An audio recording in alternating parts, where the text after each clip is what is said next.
지난 시간에는 우리가 아브넬과 이스보셋 사이에 다툼과 갈등이 생긴 것을 보았고, 또 아브넬이 왕권에 대한 어떤 야망이 있었는데 이스보셋에게 그것을 지적당하자 결국 그를 배반하고 온 이스라엘을 데리고 다윗과 화평을 맺으려고 합니다.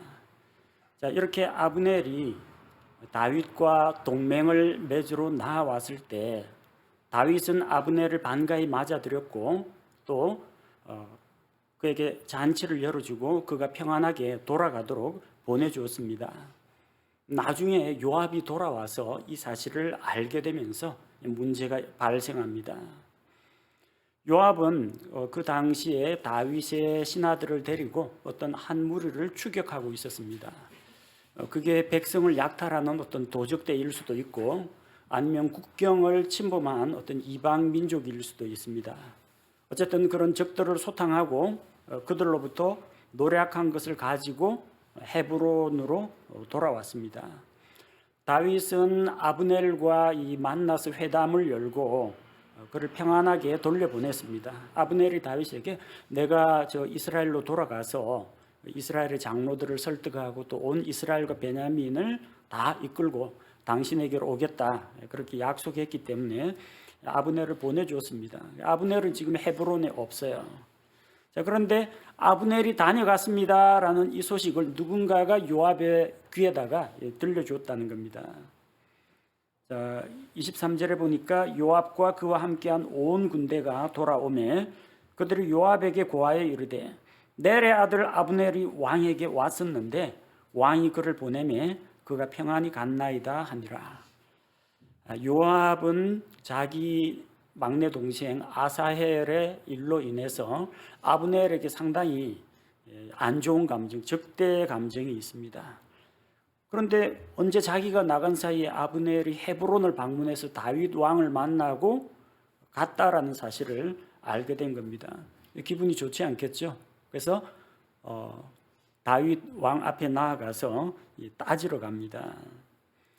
24절에 보니까 요압이 왕에게 가서 이르되 왕께서 무슨 일을 하셨나이까?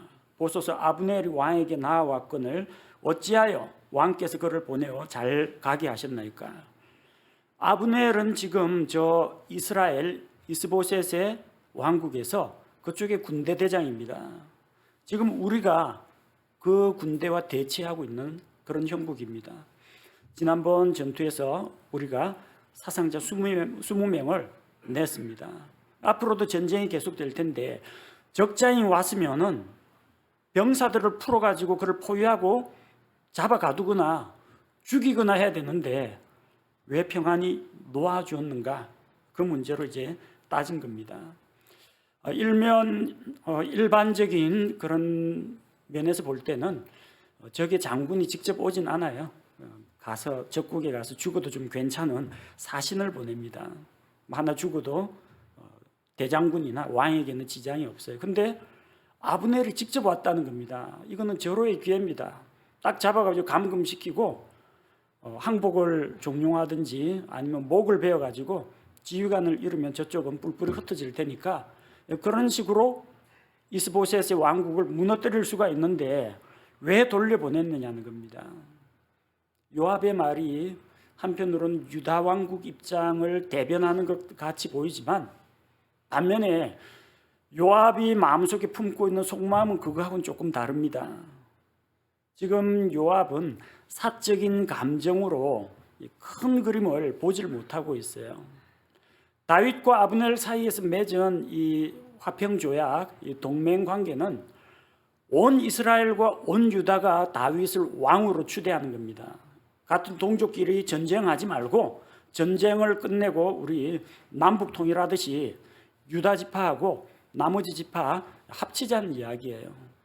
대승적인 견지에서 본다면은 이게 맞습니다. 그런데 요압은 아무리 그런 좋은 일이라도 지금 자기의 사적인 이해관계가 걸려 있습니다. 자기 동생 아사헬을 죽인 원수 아브넬을 다윗이 풀어줬다는 겁니다. 그게 못마땅한 거예요. 지금 이스라엘과 유다가 하나 되느냐 하는 그런 것보다도 자기의 사적인 원한 관계, 그게 문제가 된 겁니다. 또 만약에 자기가 지금 유다 왕국에서는 이제 대장 노릇을 하고 있어요. 근데 아브넬도 만만치 않습니다. 사울의 부하 장수였고 온 이스라엘의 군대를 통솔하는 사람이에요. 만약에 다윗과 아브넬이 손을 잡으면 다윗이 아브넬을 죽게 내버려 두진 않는다는 겁니다. 요압은 아브넬을 죽이고 싶은데 다윗과 아브넬이 동맹 관계라면은 아브넬을 죽일 수 있는 기회가 영영 없어진다는 겁니다. 또 만약에 이스라엘과 유다가 적대 관계에 있으면은 군대 대장들의 힘이 세집니다. 아브넬이 그쪽에서 권력을 잡은 것처럼 유다 지파 안에서는 다윗보다도 요압의 발언권이 더 세진다는 겁니다. 전시 상황에서는 그렇습니다. 근데 만약에 통일이 되고 그러면은 조직 개편을 해야 될 거 아닙니까? 그 조직 개편을 하게 될 때 대장군이 요압이 될 수도 있지만 아브넬이 될 수도 있다는 겁니다. 잘못하면 자기가 가지고 있는 이 권력을 빼앗길 위험조차 있다는 겁니다. 이게 지금 요압의 계산 방식이에요. 아브넬이 죽어야만 자기 원수도 갚을 수가 있어요. 아브넬이 죽어야만 나중에 이스라엘과 유다가 통합되더라도 자기 경쟁자가 없어진다는 겁니다. 자, 이런 개인적인 야망과 또 자기 나름대로의 어떤 사적인 보복, 이런 것 때문에 요압이 다윗을 못마땅하게 여기는 겁니다. 그러기 위해서는 어떻게 해야 되겠어요? 아브넬을 최대한 나쁜 놈으로 만들어야 되는 거예요.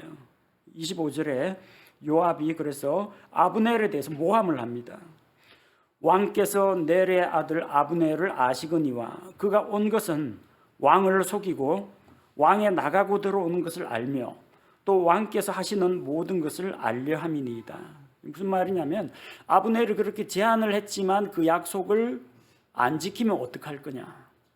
만약에 왕에게 거짓말을 하고 속이는 것이면은 왕만 기만당한 것이다. 또 아브넬이 왕을 만나는 척하면서 헤브론에 와가지고 주변에 군사들의 분포라든지 성벽의 어떤 방어 체계라든지 이런 것들을 다 보고 갔을 거 아니냐. 우리 진지가 저기의 장군에게 다 노출되지 않았느냐. 틀림없이 이 화친을 핑계로 해서 우리 진영을 정탐하고 갔을 것이다. 그렇게 아브넬에 대해서 모함을 합니다. 그리고 다윗과는 상의하지 않고 자기 독단으로 일을 저지릅니다. 아브넬은 살려둘 수가 없다. 죽이기로 작정한 겁니다. 그래서 26절에 보니까 요압이 다윗에게서 나와 사자들을 보내어 아브넬을 쫓아가게 하였더니, 사자들을 보내서 아브넬에게 할 말이 있으니까 다시 돌아오라고 합니다. 그들이 시라 우물에서 그를 다시 데리고 왔지만 다윗은 그런 내막을 알지 못했습니다.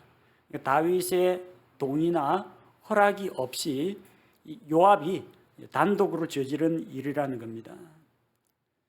27절에 보니까 아브넬이 헤브론으로 돌아오매 요압이 그와 함께 조용히 말하려고 그를 성문에서 곁으로 데리고 들어가 자기 동생 아사헬의 피로 인해 거기서 그의 5째 갈빗대 밑을 쳐서 죽이니라. 아브넬은 요압이 보낸 그 사자들을 따라서 헤브론으로 다시 돌아왔습니다. 요압은 아브넬에게 조용히 할 이야기가 있다. 그래서 그를 데리고 성문 옆으로 데리고 갔습니다.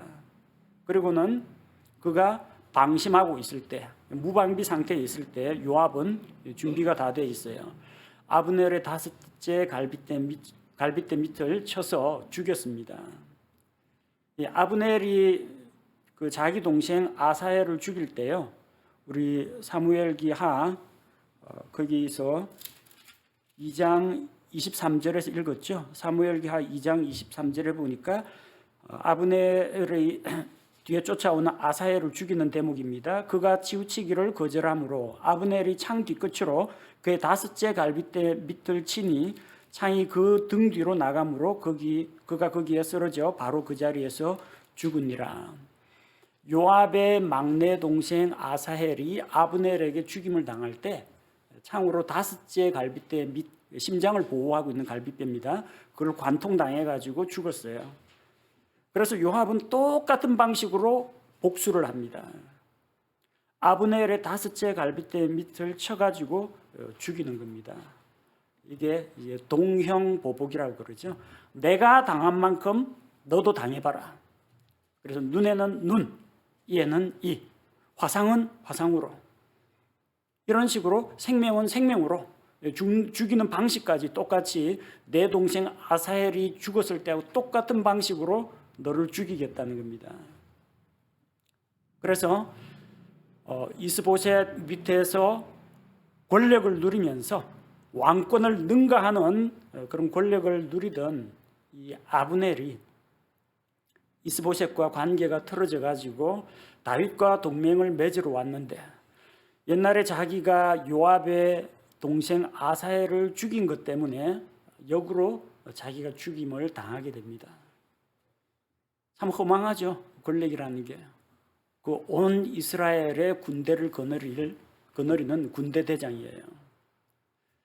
이전 왕 사울의 첩까지도 자기 여자로 만들었습니다.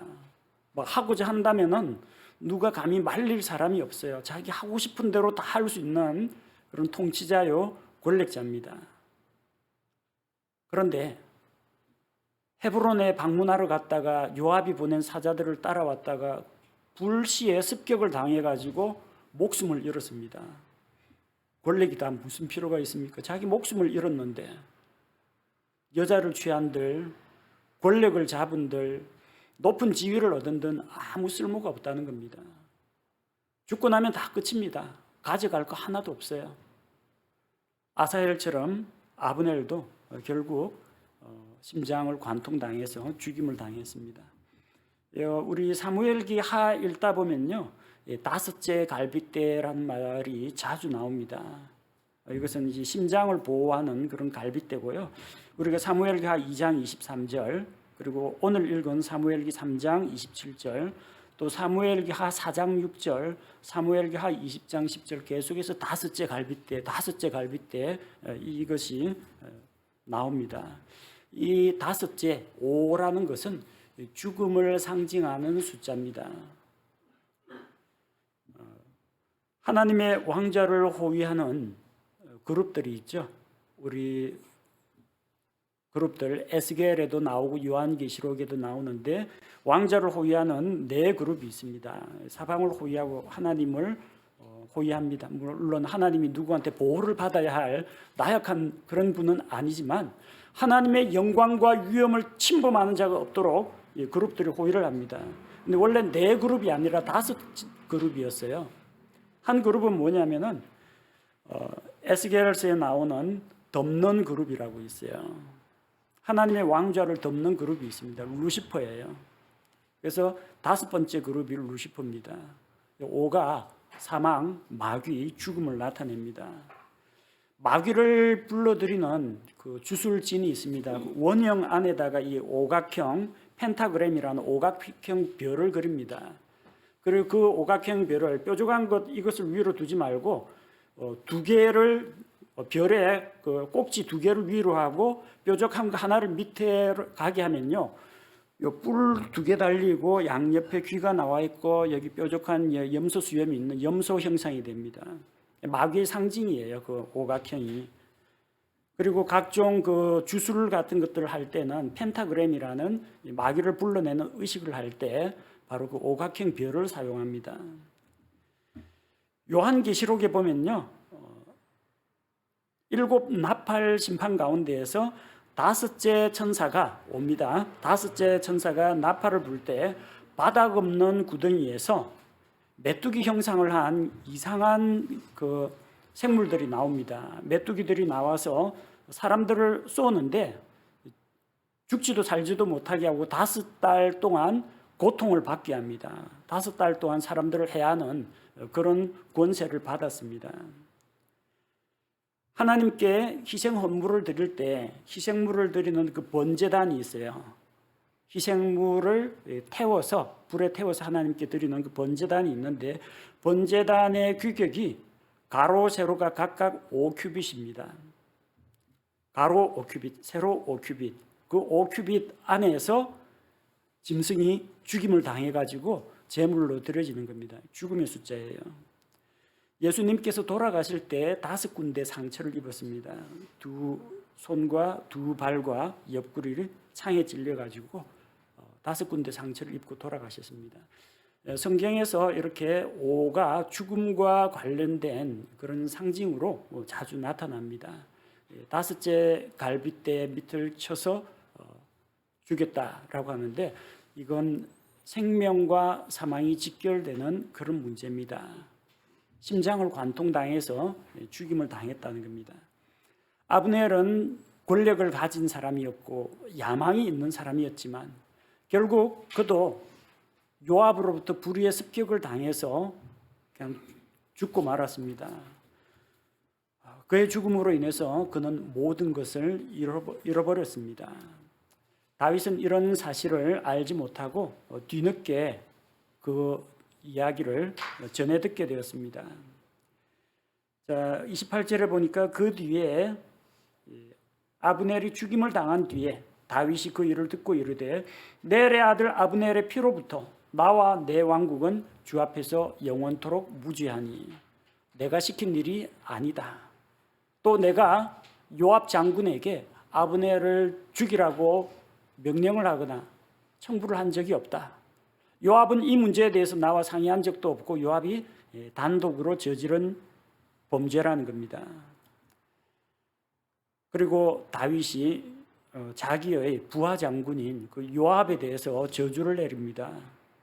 29절에 보니까 그것이 바로 아브넬을 죽인 그 아브넬의 피, 그 피값이 요압의 머리와 그의 아버지의 온 집에게 돌아갈지어다.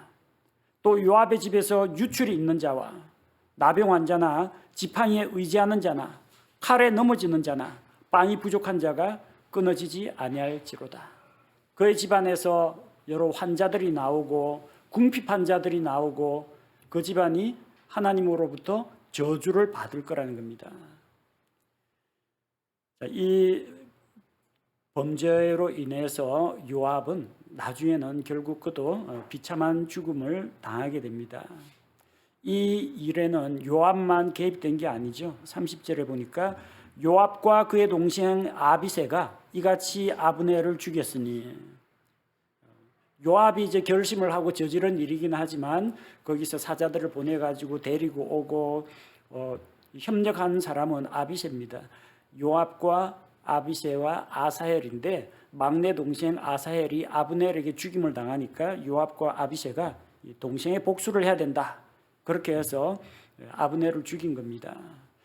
아브넬을 죽인 이유는 우리가 2장에서 읽은 것처럼 기브온에서 있었던 그 싸움에서 아사헬이 그 추격하러 갔다가 아브넬에게 창끝에 찔려가지고 죽임을 당했기 때문에 그걸 복수한 것입니다. 자, 피의 복수는 피는 또 다른 피를 낳게 됩니다.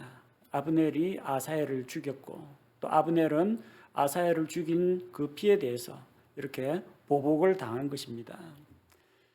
자, 이 관계가 상당히 이제 곤란하게 됐습니다. 아브넬이 이스라엘의 장로들하고 만나가지고 우리 모두 다윗을 왕으로 추대합시다 하고 이스라엘의 뜻을 다윗에게 전했는데 그 전하러 간 사자가 죽었으니까 이 잘못하면 이 남북 관계에 문제가 생길 수가 있습니다. 근데 다윗은 이 아브넬의 죽음 앞에서 진심으로 자기 마음을 보여줍니다. 내가 한 거 아니야, 그 요압이 한 거야, 뭐 이런 식으로 백날 변명해도 소용이 없어요. 다윗은 순수하게 죽은 자에 대해서 애도하고 예의를 표합니다. 31절 보니까 다윗이 요압과 및 자기와 함께 있던 온 백성에게 이르되 너희는 옷을 찢고 굵은 배를 두르고 아브넬 앞에서 애곡하라 하고 다윗이 친히 관을 따라갑니다.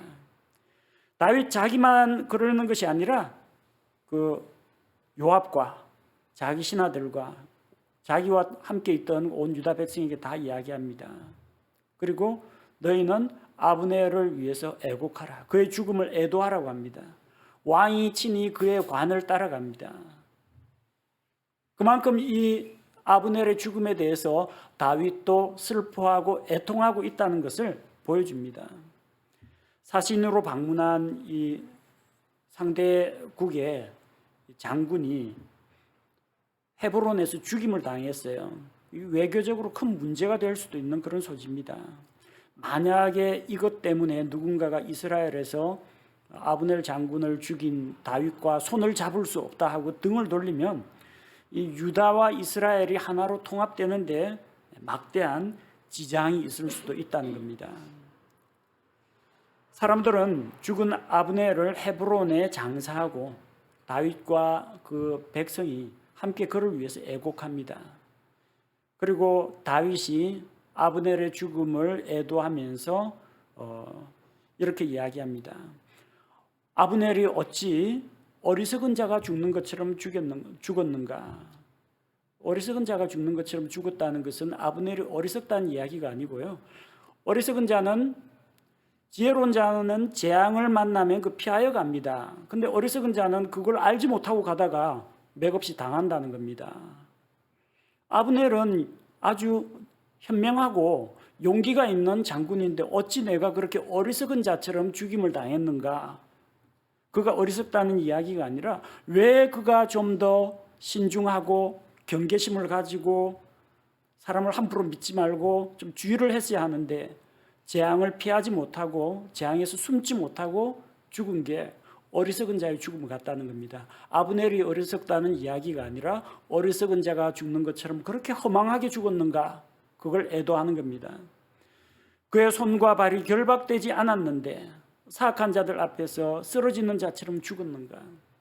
요압이 만약에 진짜 할 말이 있으면은 사내 대장부답게 내 동생을 죽인 아브넬 1대1 결투를 신청한다. 칼 뽑아라. 해가지고 이렇게 하고 심판관 세워놓고 이래야 마땅합니다. 그래가지고 우리 한번 무력으로 겨뤄가지고 누가 옳은가 가리자. 이래가지고 부상을 입히거나 죽였다면은 뭐 정당한 대결에서 죽었다면은 다른 사람들도 별 비난을 하지 않을 겁니다. 근데 뭔가 할 말이 있는 것처럼 쭉 구석으로 데리고 가서 아브넬이 칼을 뽑을 기회도 주지 않고 자기가 몰래 준비한 칼로 그의 갈빗대 밑을 찔러가지고 죽였다는 겁니다. 그의 손과 발은 결박되지 않았습니다. 그런데 이 악독한 요압의 손에 걸려가지고 죽었다는 겁니다. 이런 애도사를 통해 가지고 다윗은 자기의 슬픔을 이야기하고 또 이런 짓을 저지른 요압의 만행에 대해서 이야기하는 겁니다. 이렇게 애도하는 말을 하니까 백성이 또다시 아브넬을 위해서 슬퍼하고 통곡합니다. 이 상황에서 요압이 상당히 기분이 안 좋았을 겁니다. 자기는 그 동생의 원수를 갚은 것뿐인데 자기는 장차 유다 왕국의 해가 될 수도 있는 적국의 장군을 죽였는데 이 비난의 화살이 자기한테 다 꽂히지 않습니까? 그러나 이 다윗은 요압 한번 골려주자고 이런 일을 한 것도 아니고 나는 결백하다, 요압이 잘못했다, 요압한테 다 덮어씌우려고 이걸 한 게 아니라 진짜로 마음이 깝깝하고 답답하고 슬퍼서 이렇게 한 겁니다. 뭘 보면 알 수 있느냐면요, 35절에 보니까 아직 낮이었을 때 온 백성이 나와 다윗이 음식을 먹게 하며 왕에게 너무 울고 애통하고 기력이 취할 테니까 음식을 드시라고 하는데 다윗이 안 먹겠다고 합니다. 해가 질 때까지 금식하겠다고 합니다. 해 지기 전에 빵이든 다른 것을 내가 맛보면 하나님께서 내게 벌을 내리시기를 원한다. 저녁까지는 금식하면서 이스라엘의 위대한 대인, 통치자, 또 유능한 장군이 죽은 것을 애도하겠다는 겁니다. 온 백성이 다윗을 주목하고 그것으로 인해 크게 기뻐했습니다. 역시 왕은 혐의가 없다. 다윗 왕이 죽인 게 아니다.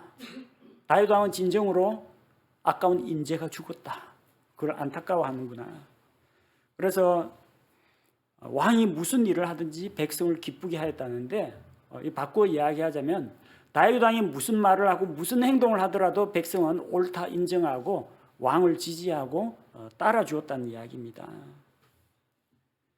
그리고 37절 그날 온 백성과 온 이스라엘은 이 유다 백성뿐만 아니라 벌써 소문이 쫙 퍼져나갔어요. 이스라엘에도 아브넬 장군이 죽었다 소문이 퍼져나갔는데 넬의 아들 아브넬을 죽인 것이 왕에게서 다윗 왕에게서 비롯되지 않은 줄을 깨달았더라.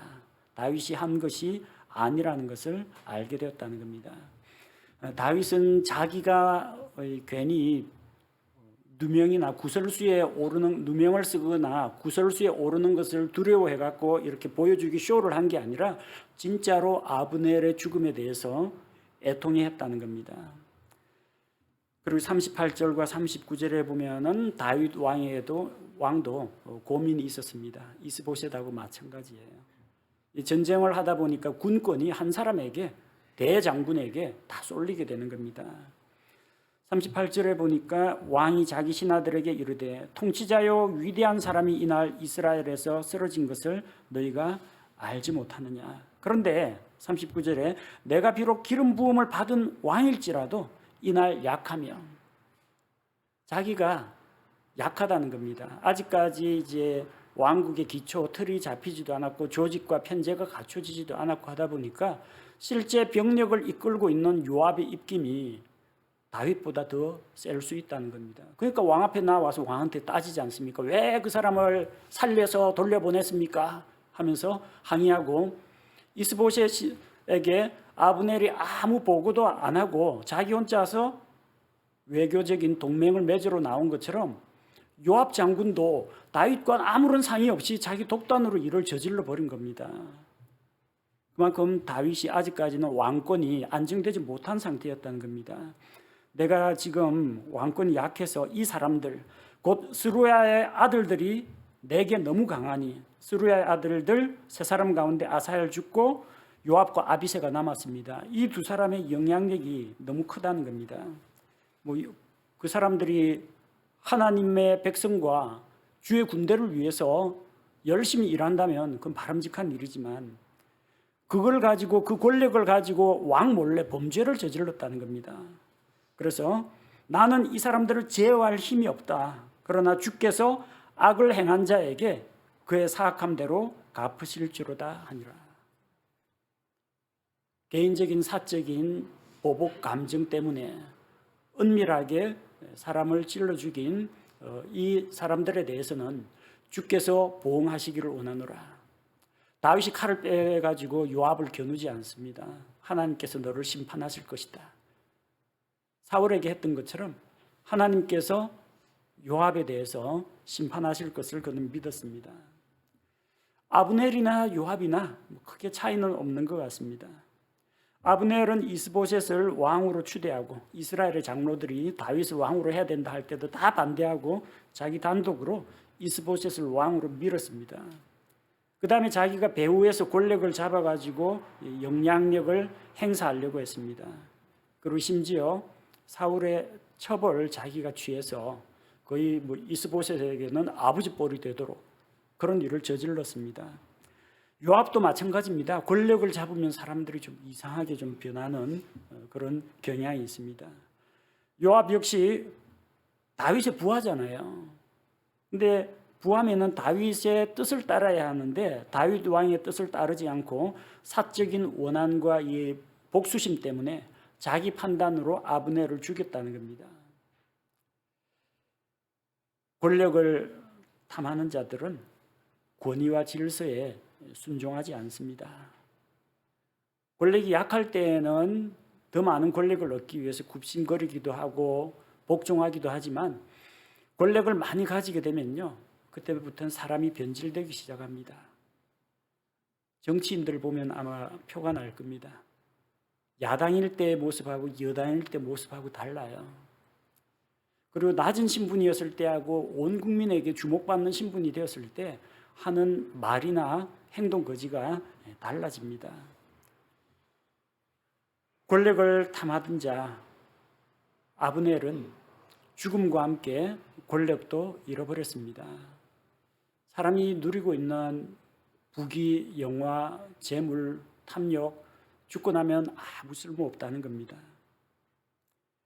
아브넬은 자기가 승승장구하고 통일 왕국에서 뭔가 다윗의 신임을 받아서 한자리 할 줄로 알았지만 통일도 되기 전에 요압에게 죽임을 당했습니다. 이런 허망한 것이 우리 인간 세상의 모습이라는 겁니다. 다윗은 아브넬의 죽음에 대해서 진심으로 애도했습니다. 상대국의 장군이었지만 하나님의 백성 전체 이스라엘 안에서 아브넬은 유능한 장군이었습니다. 그런 아까운 인재가 죽었다는 겁니다. 다윗은 그 한 사람의 생명을 진정으로 소중하게 여겼습니다.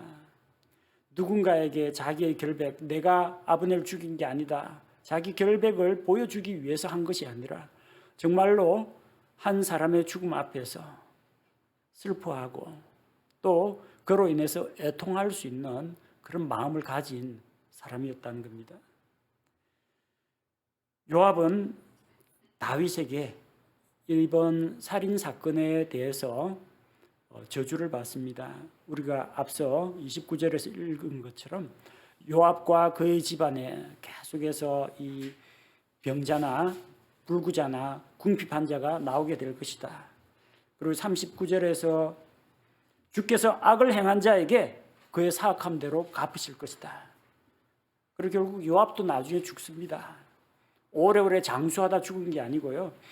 나중에 다윗의 아들 가운데에서 아도니아가 다윗의 승인도 받지 않고 스스로 왕이 되려고 사람들을 모아가지고 왕위에 오르려고 했는데 아도니아를 왕으로 추대하는 일에 요압이 가담했다가 나중에 솔로몬에게 죽임을 당합니다. 하나님께서 악을 행한 자에게 그의 사악함 대로 갚으십니다. 그게 지금 당장은 아니라고 할지라도 언젠가 하나님께서 공의롭게 심판하실 것을 우리가 믿을 수가 있습니다. 우리 요압이나 아브넬처럼 권력과 세상의 영광을 탐하고 또 높아지기를 원하고 또 자기가 어떤 힘이나 권력이 있다고 그것을 남용하지 말고 다윗처럼 순수한 사람에 대한 사랑과 하나님에 대한 존경과 두려워하는 마음, 이것을 가질 때 우리가 이런 사무엘기에 나오는 추악한 인간들의 모습들, 죄의 모습들에서 떠날 수 있게 될 것이라고 믿습니다.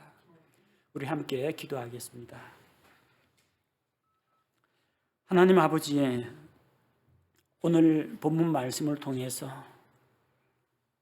그 권력을 누리던 아브넬이 한순간에 동생에 대한 복수심에 불타오르는 요압의 칼에 의해 죽임당한 것을 보았습니다. 참으로 허망하게 죽었고 죽음과 함께 그가 누리던 모든 것을 잃어버린 것을 보게 됩니다. 우리 인간 세상에서 지금도 동일한 일이 일어나고 있습니다. 세상에 있는 것들을 사랑하고 쌓아두고 아끼고 또 집착하고 있다가 어느 날 갑자기 알 수 없는 사고로 또 질병으로 목숨을 잃는 것이 우리 사람들의 모습입니다. 권력을 탐하던 아브넬이나 또한 권력을 잡았다고 우쭐대며 왕 앞에서 교만히 행하던 요압이나 결국은 하나님의 심판을 받고 또 결국은 죽임을 당한 것을 우리가 보게 됩니다. 죽음 앞에서 인간의 무기력함과 나약함을 알게 하시고 또한 다른 사람의 죽음 앞에서 진정으로 그 사람의 죽음을 애도하는 그런 넓은 마음을, 다윗과 같은 마음을 우리에게 주옵소서. 또한 이런 복잡한 인간 세상과 또 다툼과 권력 관계 속에서도 우리가 하나님의 말씀을 따르는 가운데에서 바른 길을 걸을 수 있도록 인도하여 주옵소서. 이 세상의 육신의 정욕과 안목의 정욕과 인생의 자랑을 피하고 참으로 가치 있는 하늘에 속한 것들, 영원한 것들을 바라보며 우리의 삶과 우리의 노력과 시간과 재물을 투자하게 하옵소서. 사무엘기 하를 통해서 나타나는 인간 군상들의 여러 죄악된 모습을 본받지 말고 말씀 가운데에서 우리에게 깨우쳐 주시는 하나님의 교훈과 또 하나님께서 우리에게 보여주신 올바른 본을 따라 걷게 하여 주옵소서. 예수님 이름으로 기도합니다. 아멘.